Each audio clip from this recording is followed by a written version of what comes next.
Hello, and welcome to Miss Hope's Reading Hour. Happy FRI-YAY, the FRI-YAY before Thanksgiving. So glad to be here with you all. I apologize for my tardiness. I know I should have been on at 6 o'clock on the dot, but I got kind of stuck. Let me tell you how I got stuck. I got stuck because I had to give a pep talk to someone very important to me.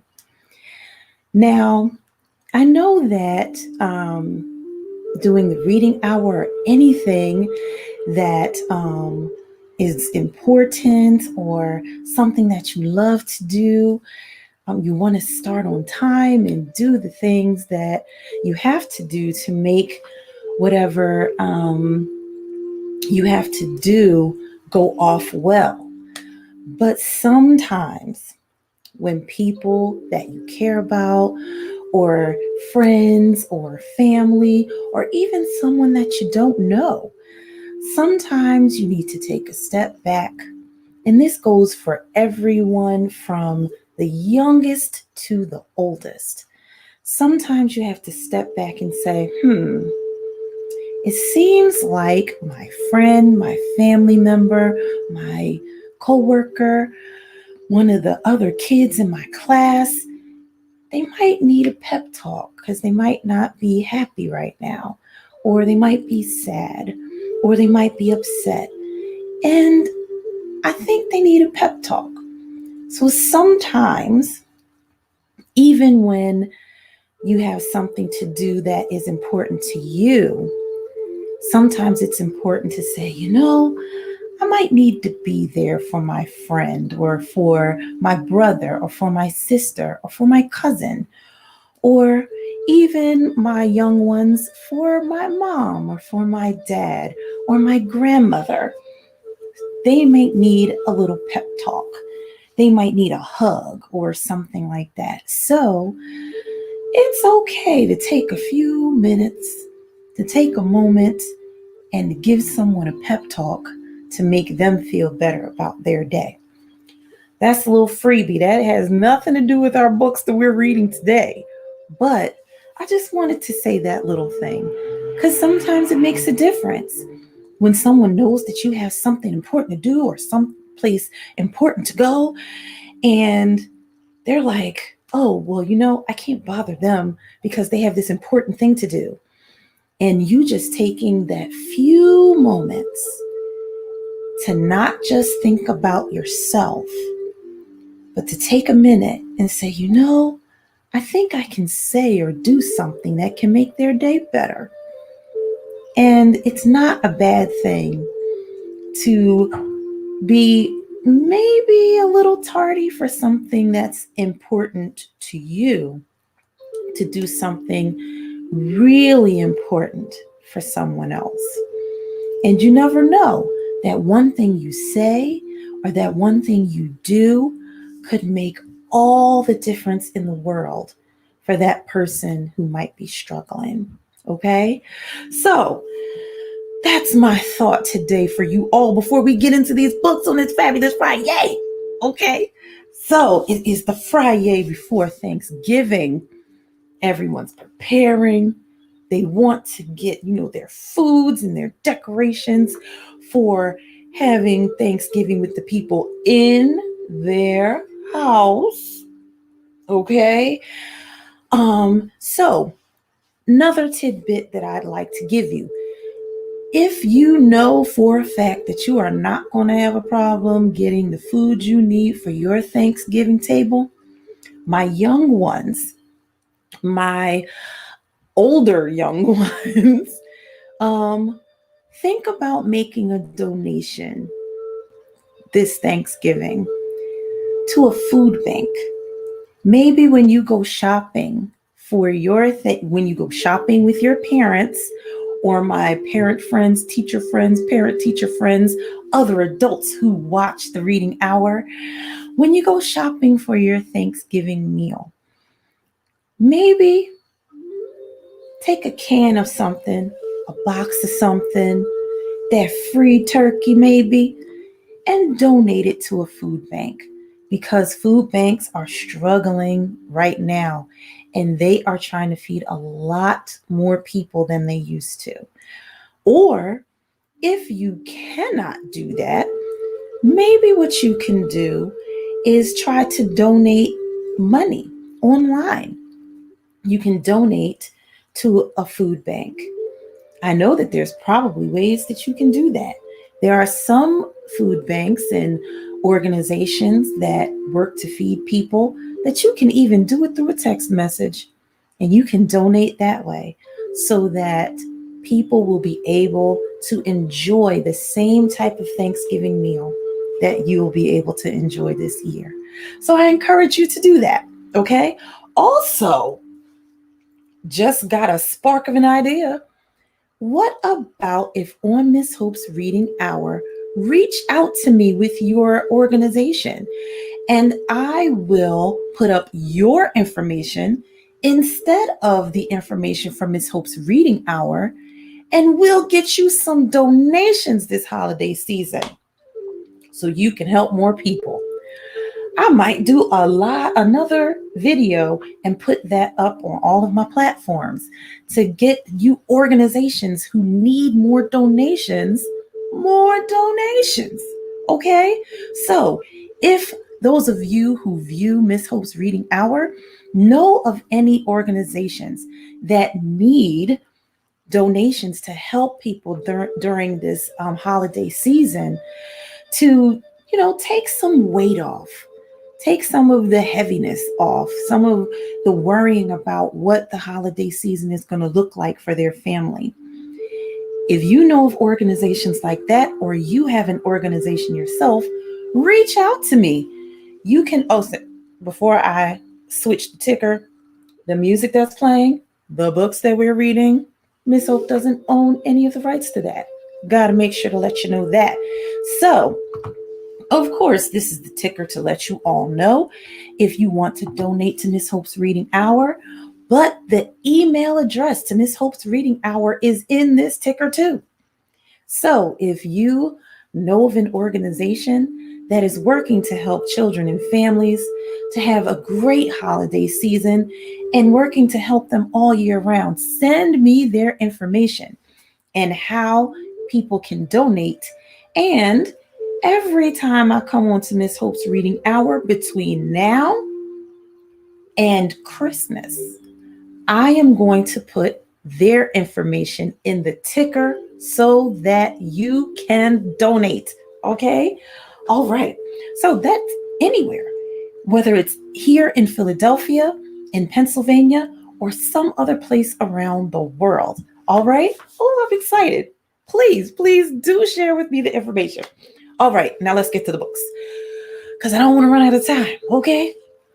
Now remember, for the rest of Miss Hope's Reading Hour, not all of the books, but a lot of the books are going to be celebrating Native American Heritage Month, okay? So our first two books are doing just that. One of our books is this book right here, How the Stars Fall into the Sky, a Navajo legend. This book is by Jerry Oten, illustrated by Lisa Desimini. How the Stars Fell into the Sky. So that's one of our books. And then, I love the pictures of this book, okay? Coyote, a trickster tale from the American Southwest. Coyote. This book is by Gerald McDermott. And this is a Houghton Mifflin Harcourt book. Let me see. And this one is also by Houghton Mifflin, How the Stars Fell into the Sky. And my friends, we are finally on our final time of Walking with Miss Millie. I hope there's a lot of information we can find out at the end of this story, okay? All right, so let us get to the books, all right? How the Stars Fell into the Sky, a Navajo Legend by Jerry Oten, illustrated by Lisa DeSimone. Okay, you gotta, these brand spanking new books, you gotta kind of stretch them out a little bit so you can open them all the way. This is a retelling of a legend told to the Navajo Indians by Hosteen Kla, their great medicine man. At the turn of the 20th century, it is part of the mythology that details the mysteries of Earth in the beginning. When the pulse of the first day carried it to the rim of night, First Woman said to First Man, "The people need to know the laws. To help them, we must write the laws for all to see."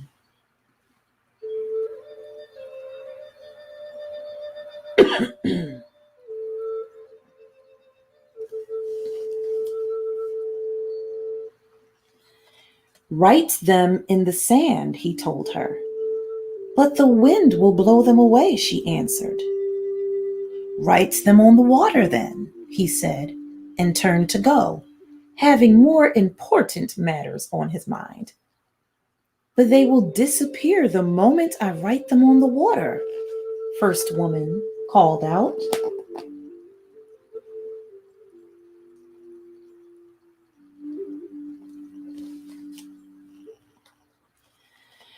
First Man turned back impatiently and looked at her squatting there on the rim of night, a blanket of stars at her feet. "Why don't you write them in the sky?" he said. "Take your jewels there and write them in the sky."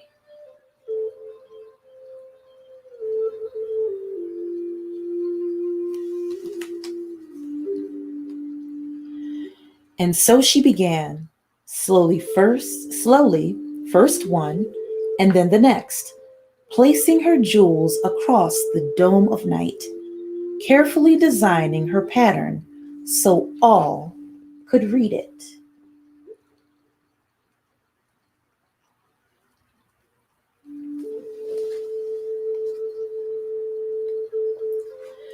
But First Woman was not alone.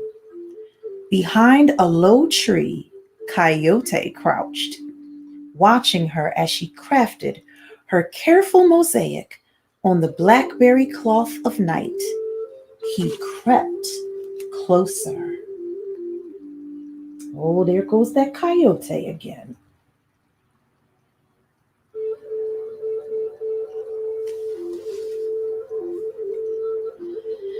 "What are you doing?" he called to her in a voice that sounded like the whine of an arrow whispering in the wind. "Why are you tacking up the night sky with your jewels?" "Oh," she answered, deliberately shifting a star. "I am writing the laws so all the people can read them. There will be no confusion if we can always see the laws."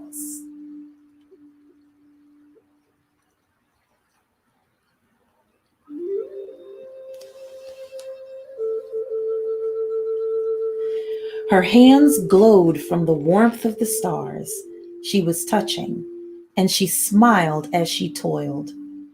"May I help?" Coyote asked. First Woman nodded. "Begin here," she said, and handed him a star.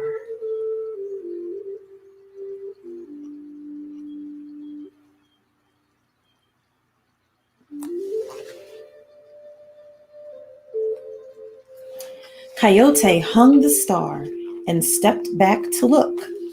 He hung another and another, but for each star he hung, First Woman's blanket held 100,000 more. "This is slow work," he grumbled. "Hey, you asked if you could help."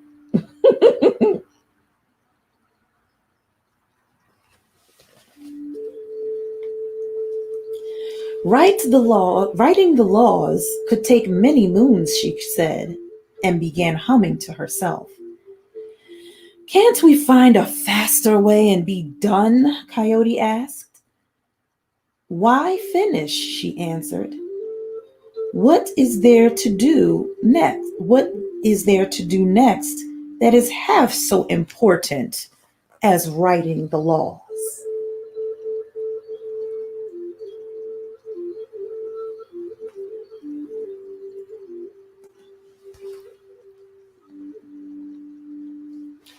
"The people will see these laws before they enter their hogans at night.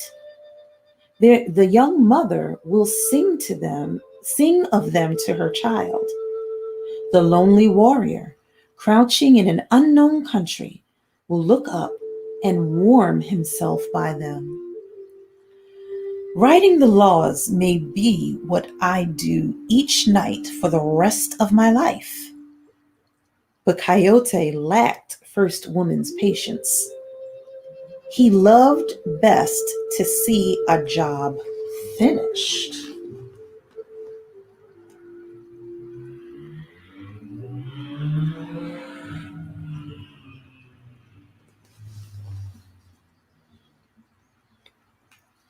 Impatiently, he gathered 2 corners of First Woman's blanket, and before she could stop him, he flung the remaining stars out into the night, spilling them in wild disarray, shattering First Woman's careful patterns.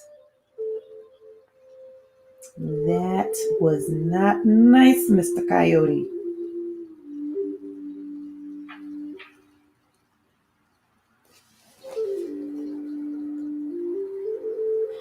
First Woman leaned far into the night and watched the tumbling stars. "What have you done, you foolish animal?" she shrieked at Coyote. He crept away while First Woman wept because there was no undoing what Coyote had done.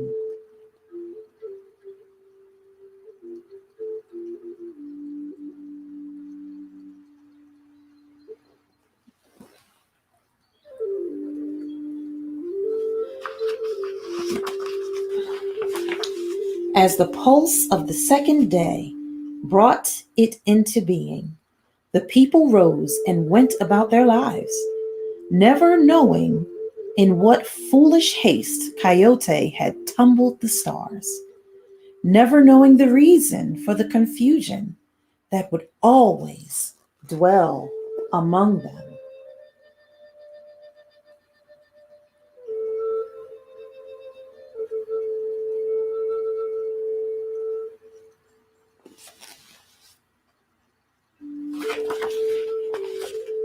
Oh, the end. Wow. Don't be so hasty. So that is how the stars fell into the sky, according to Navajo legend. That crafty coyote keeps coming up in all of these Indian folk tales, Native American folk tales, excuse me. Next, Coyote, a trickster tale from the American Southwest by Gerald McDermott. Let's see what they have to say about Mr. Coyote in the Southwest. All right, so I will read the author note after I finish the book. Oh, I love these pictures so much. They're so bright and amazing.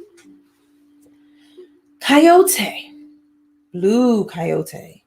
He was going along, following his nose. He had a nose for trouble. Oh boy.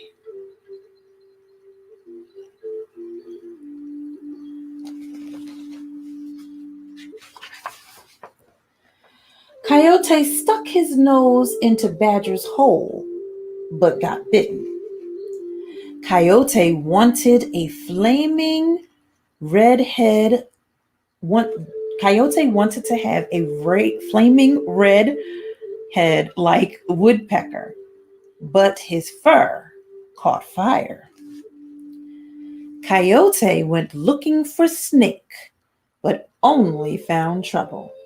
Coyote was always in trouble. Oh boy.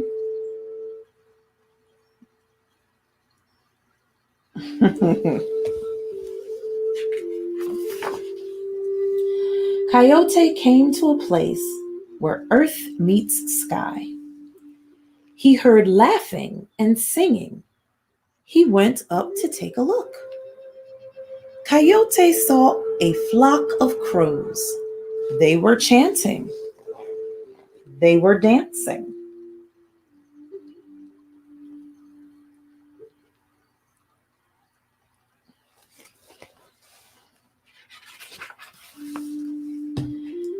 Then the birds spread their wings. They flew through the air and circled the canyon. Oh, if only I could fly, said Coyote. I would be the greatest coyote in the world.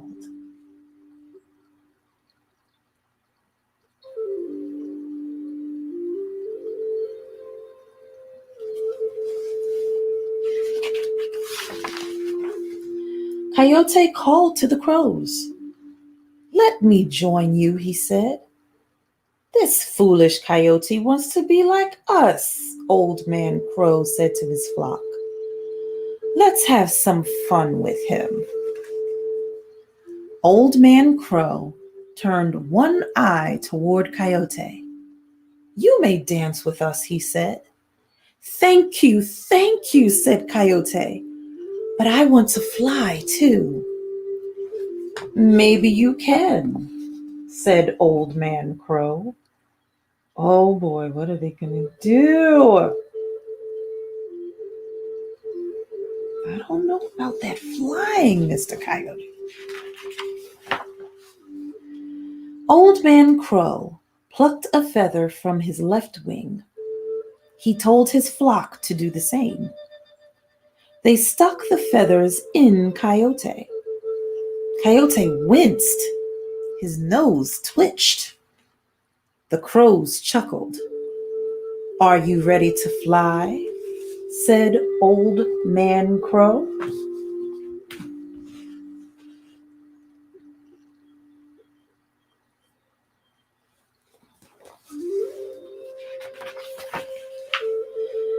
The birds began their slow, steady chant.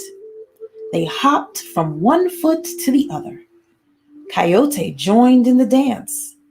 Even though he got out of step and sang out of tune, he was very proud of himself.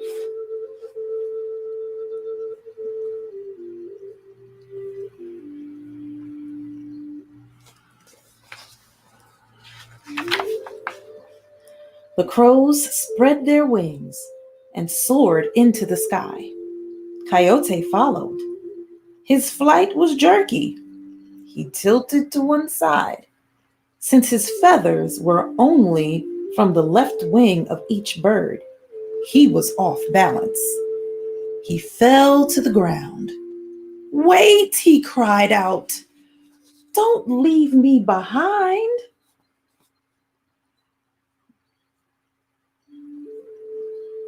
Only from the left wing. That is very interesting. Does that make a difference? The birds returned and gathered round Coyote. We must balance him, said Old Man Crow. Old Man Crow plucked a feather from his right wing. Each of his flock did the same. Coyote cringed as they stuck the feathers in his fur. The crows cackled. You were laughing at him, mean crows.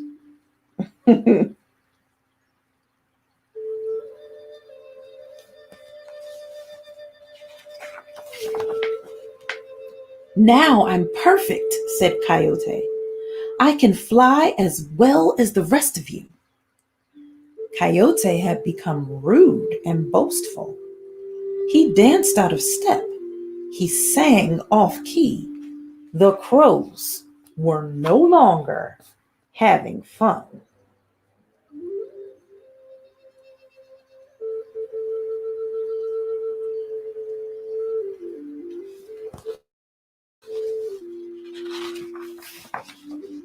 The birds began their slow, steady chant. Coyote hopped along, flapping his feathered legs and singing sour notes. The dancers spread their wings and leapt into the sky. Soon the crows were flying high above the canyon. Coyote struggled to keep up. Carry me, he demanded. Carry you? You should be able to fly, Mr. Coyote.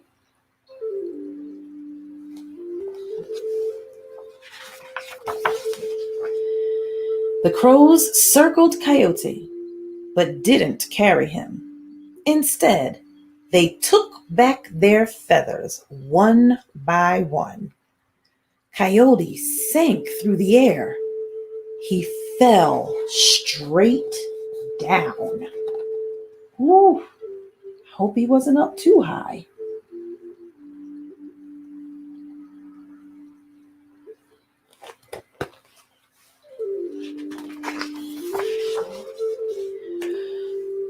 Whoa! He howled. Coyote fell so fast, his tail caught fire. He fell into a pool on the mesa.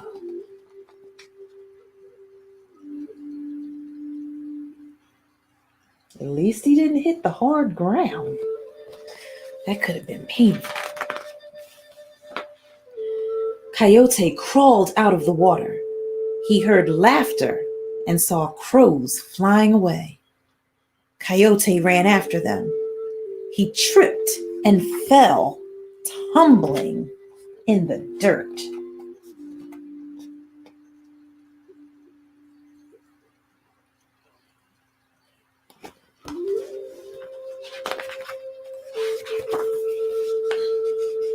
Coyote went home, soaked and covered with dust. To this day, he is the color of dust. To this day, his tail has a burnt black tip. To this day, Coyote still follows his nose. He has a nose for trouble, and he always finds it. The end. Ooh, that tricky Coyote. At first, he just was like, I want to be involved. Then you got a little stuck up there, Mr. Coyote. Let me read the author note to you. Coyote stories are the most widely known and most often told trickster tales of Native American tradition. From the Great Basin to the plains to the pueblos of the Southwest, Coyote's misadventures have delighted and instructed for many centuries. His very name, Coyote, derives from the Nahuatl, sorry, I'm probably butchering that, the ancient language of the Aztecs. Stone Age hunters revered the coyote and tried to emulate the animal's cleverness and endurance. But for the Native American shepherds and planters of later ages, the coyote's conniving and thievery were a nuisance. and so he came to be mistrusted and vilified. Coyote's image as a troublesome trickster, especially among the tribes of the Southwest, emerges in storytelling. He is portrayed as a devious, gluttonous fool, the perpetual victim of his own inquisitiveness. Coyote's insatiable desire to imitate others, to intrude on their lives, makes him seem very foolish and very human. The people of the Pueblo of Zuni, who excel in telling coyote tales, assign a symbolic color to each of the world's directions. They associate coyote with the West and the color blue. In the present story, as in many Zuni tales of coyote, he serves as an example of human vanity, and his misbehavior brings him misfortune. Wow. We learned something new today about the coyote in Native American storytelling.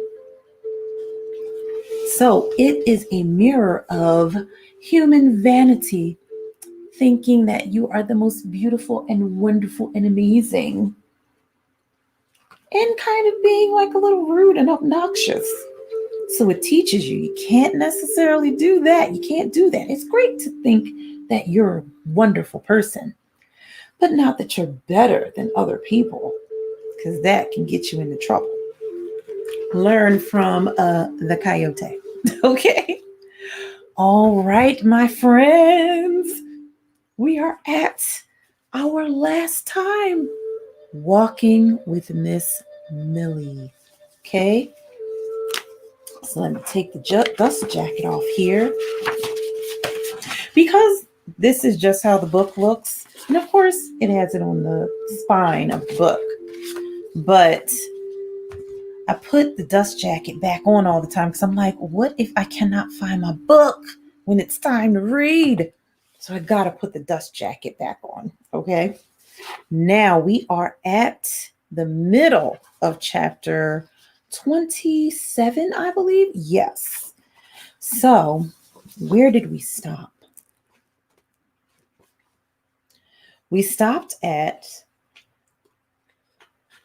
Miss Millie and Alice were on a walk.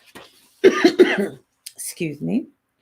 So they saw the younger Mikhail brother, Jake, and he spoke very nicely to Alice. Dare I say that they may be becoming friends. And he spoke to Miss Millie too, which he was a little afraid. He looked around. He was like, is anybody around? But he wanted to speak to her. Then Miss Millie and Alice were walking down a street that she had never walked down before. And it just so happened to be the street where the doctor lived, where Miss Millie's doctor lives, as well as his office. I believe his office and his house are one and the same. So remember when Alice went to the library and heard what her mother said about her father needing to find himself, and it wasn't fair that he didn't call the kids and things like that. And then there was a little girl who had pigtails that she saw in the library. And also while she was walking with Miss Millie one day and the doctor was driving by, and the young girl looked out of the window and waved hello to her and her brother. So come to find out, this young lady is the daughter of the doctor. And Miss Millie had told the daughter all about Alice. So Miss Millie said that she needed to stop and have a chat with the doctor. So Alice has gotten a chance to talk to this young girl. They're meeting for the first time. Her name is Charlene. So that is where we are in chapter 27. Let me see where I stopped.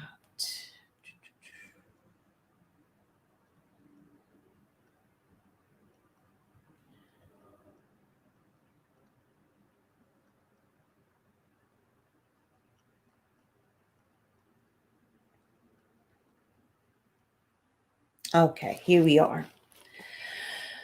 All right. So I'll start from here.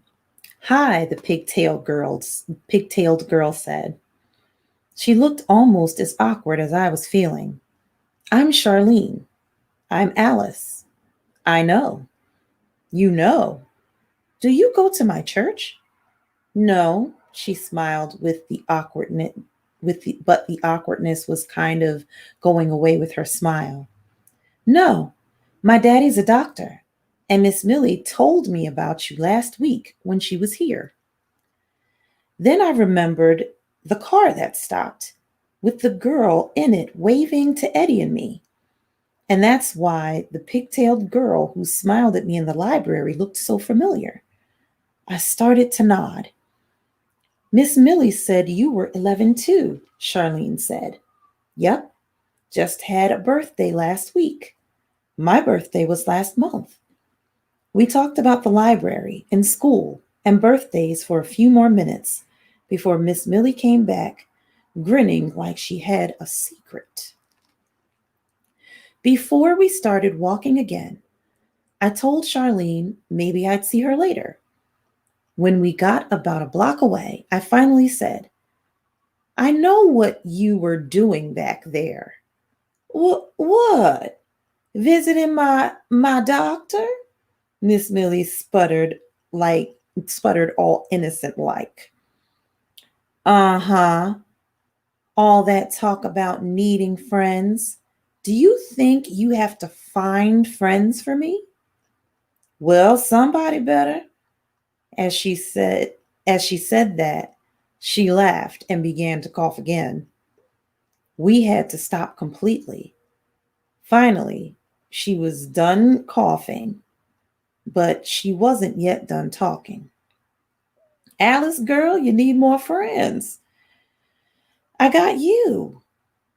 Those dang words jumped out of my mouth before I had the chance to think about them. When I heard them, I was embarrassed that I sounded like a whiny little girl. Miss Millie smiled a real nice smile, though, and just said, That's real sweet, Alice girl, but I don't have much longer. There it was again. Since that walk, she told me she was dying.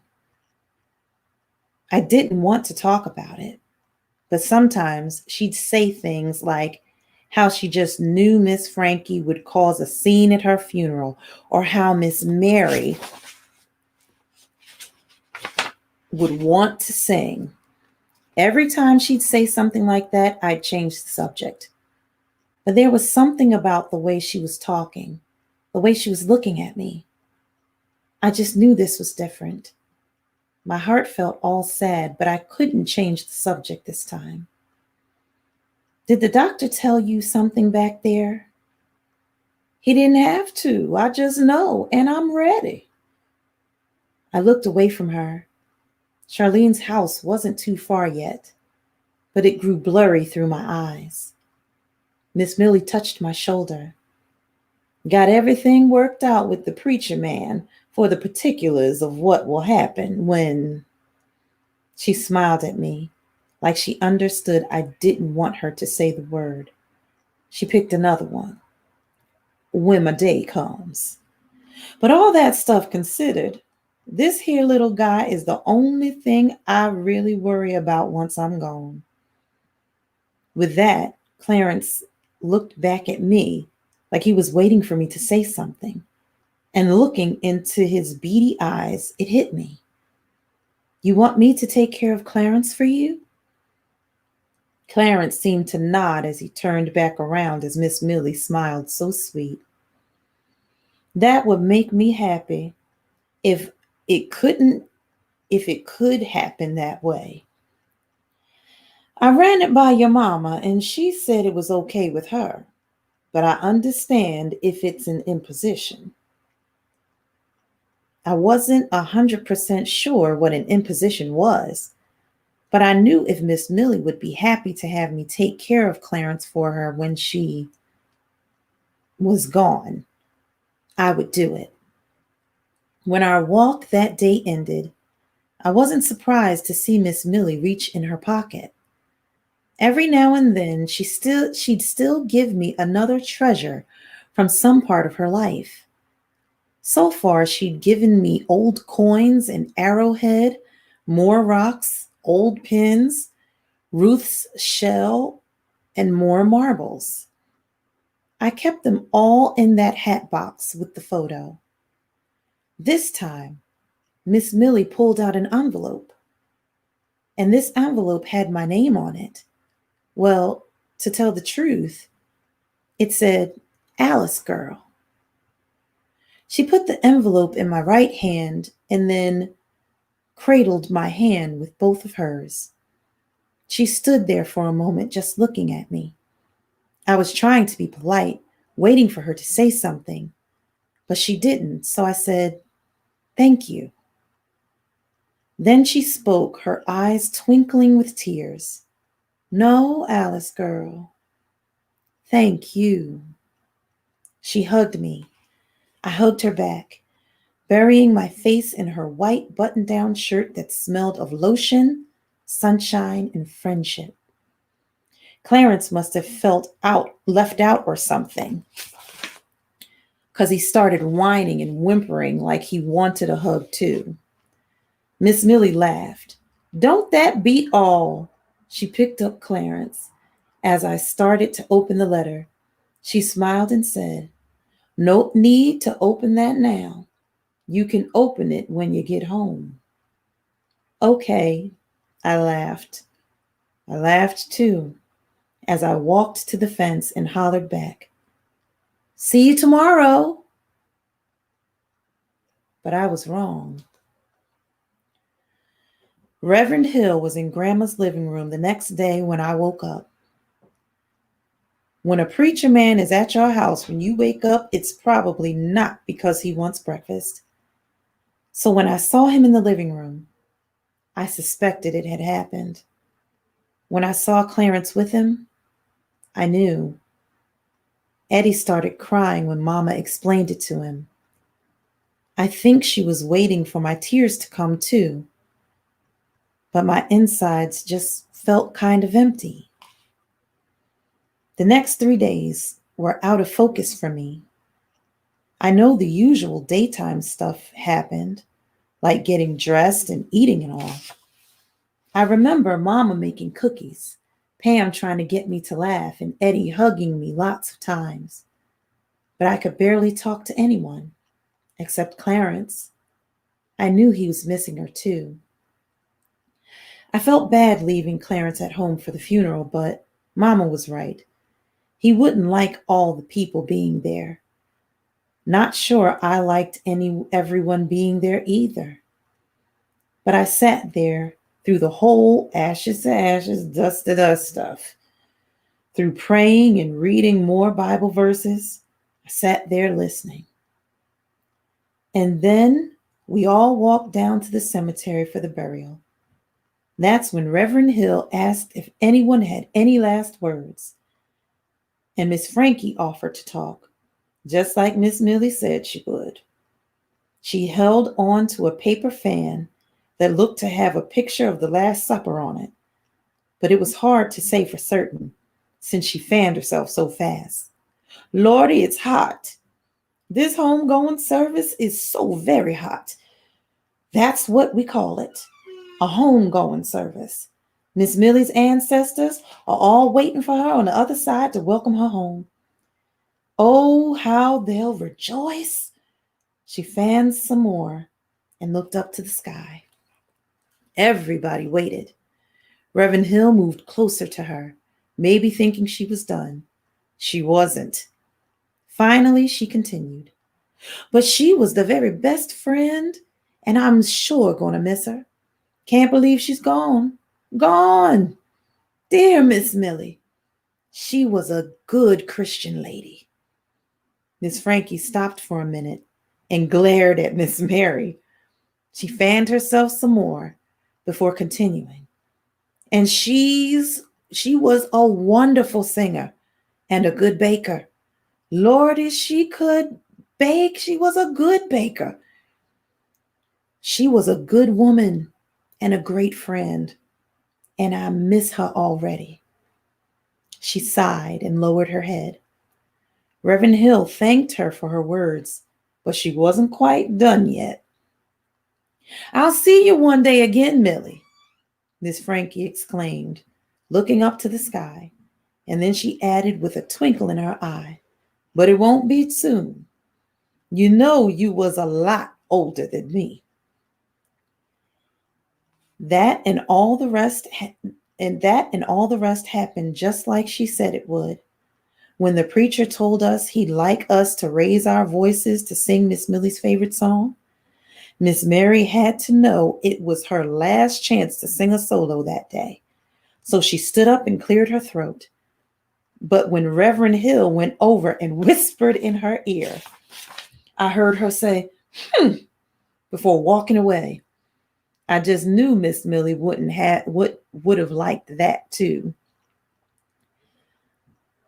Somewhere over the rainbow, way up high, there's a place that I heard of once in a lullaby. Somewhere over the rainbow, skies are blue, and the dreams that you dare to dream really do come true. I didn't really feel like it, but hearing the song reminded me of the day I heard Miss Millie singing, so I couldn't help but join in. And beside me was Mama, who was singing and signing the song to Eddie and Pam, who was watching Mama sign, like she was trying to soak up how to make every word. Grandma was standing with us, but not singing, only humming, since I don't think she remembered the words. When the singing was done, Reverend Hill reminded everyone about the meal back at the church, and folks began to leave the cemetery. Mercy me, I almost forgot. Miss Frankie pulled out what looked to be a pie pan and put it on the gravesite. So worried about getting to the repast, I almost forgot to leave this, she told me. See you at the church hall. Did Miss Frankie think Miss Millie was taking pie orders now? I wanted to laugh, but I knew the person who would have laughed the most at that was gone. All of a sudden, my chest hurt. I felt it rise up and down with such force, like I'd been running. I breathed deep, hoping to make my chest quit panting, and turned to the little cross that was peeling paint next to Miss Millie's grave. I put my hand out like Miss Millie did every time we walked this way. I never did know what she was saying, so I hoped Mr. Clayton Miller didn't mind that I didn't have any words. I'm not sure how long I stood like that, but soon I heard Mama call my name and say it was time to go. I took my hand off the cross and put it inside the pocket of my sundress Mama made me wear. With my hand in my pocket, I felt the family picture Miss Millie gave me that day. Having it inside my pocket made me feel like I had a secret nobody else knew. I peeked at the picture, and just seeing Miss Millie and her family in that happy minute of her life made me as close to happy as I could be right then. Walking into the church's social hall, I was greeted by fried chicken, fried green tomatoes, fried collard greens, you name it.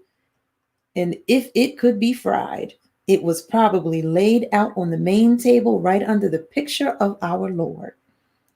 I had to smile since it looked like Jesus himself was offering us the feast as he stood there with his hands outstretched over the food, like he was saying, "Come and get it." I was just finishing some fried chicken I really didn't feel like eating when Miss Frankie came up to me. She grabbed me so hard I would have choked if I hadn't already swallowed my last bite. Baby, baby, baby, she said and rocked me back and forth as if I really was a baby. What are we going to do without her? I knew this day would come, but Lordy, Lordy, Lordy, why did it come so soon? I wasn't sure if she was asking the question to me or to the Lord, but it didn't really matter since I couldn't answer. I could hardly even breathe. When she finally released me, I caught my breath and asked her, did you put a pie pan on Miss Millie's grave? Mm-hmm. Miss Frankie nodded and smiled like she was remembering those pies. Can you tell me why? She nodded again. It's an old tradition of ours. We put something that belonged to the deceased on their grave to help them have a good journey to where they're going. Figured the pie pan is as good as anything since I had it at my house. And that way, when I meet her again, she can't be claiming I never returned it. Miss Millie let out a laugh, but I saw real tears in her eyes. She looked at me and smoothed back a piece of my hair that came out of its pigtail. Plus, it helps us say our goodbyes. My words got all stuck in my throat as I tried to take it all in, so I just moved my head up and down. Someone came up to hug Miss Frankie, and I wandered off. The huge table of food was completely picked over, except for a mystery vegetable casserole, so people started to leave.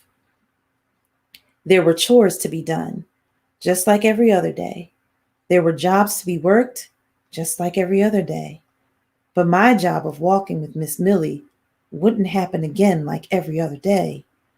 I was starting to feel the pain of the loss of it, of her, just like when I had to leave behind my home and friends in Ohio. Mama saw me sitting by myself under the blue stained glass window and came over.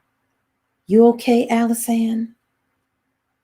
And even though my heart felt like it was made out of lead right then, I was remembering what Miss Millie said about figuring out what you can change and what you can't change. I figured nobody but Jesus could bring somebody back from the dead. So I needed to go ahead and finish getting sad and finish getting mad. It was like Miss Millie was whispering in my ear right then and there, telling me it's time to get smart and figure out what to do next. I tried to smile and answered, I think I'll be okay, Mama. Then I looked back at the picture of the Lord with his hands stretched out, and I pictured him getting ready to welcome Miss Millie to be forever with her Clayton, both her Jameses and her friend Miss Ruth, all together in one perfect place. And then I did smile, but only for a second because I felt like there was still something I needed to do. I thought of Miss Frankie leaving Miss Millie a pie pan. If there was one dang thing I could do to help Miss Millie on her last journey, I had to do it now. After all, she'd helped me so much on mine. Chapter 29. Ooh, wait a minute. We're not finished? Oh, there was so much to chapter 28. Okay. I thought we were going to be finished today. Okay. But we won't. We will have to finish on our marvelous Monday. I cannot believe it. I really thought we were going to be done, but we're not. Oh my goodness. All right. So Miss Millie's gone, y'all. But what is going to happen to our Alice Ann and Clarence and everyone that she has left behind? We will find out in chapter 29 and 30 on our marvelous Monday broadcast of Miss Hope's Reading Hour. You do not know how bad I really want to like stop this live and then start another live and finish the book today. But no, it's okay. It's all right. Because we do have to read 2 other books on our marvelous Monday. So we will finish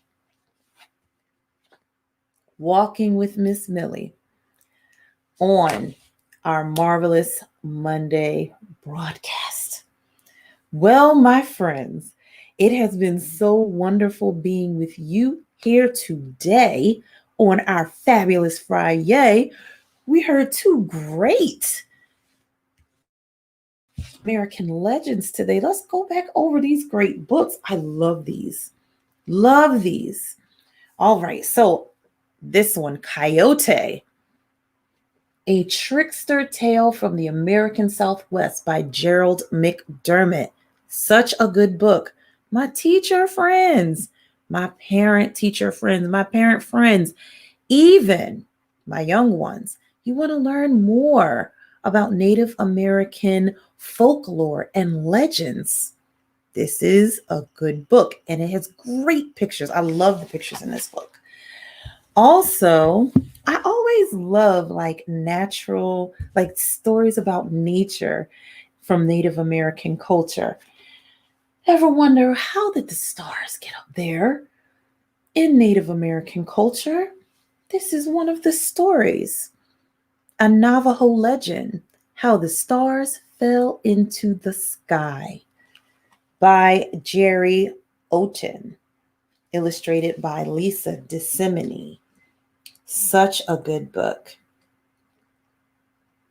So, with all of that being said, my friends, thank you so much for reading with me today and being here with me today. Don't forget, even if you might have something pressing to do, if you can take a moment to make someone feel better, to give them a pep talk, to let them know how wonderful and great they are, take that moment. You won't regret it. Even if you're a little bit tardy for something, you won't regret that moment that you do it, because you never know.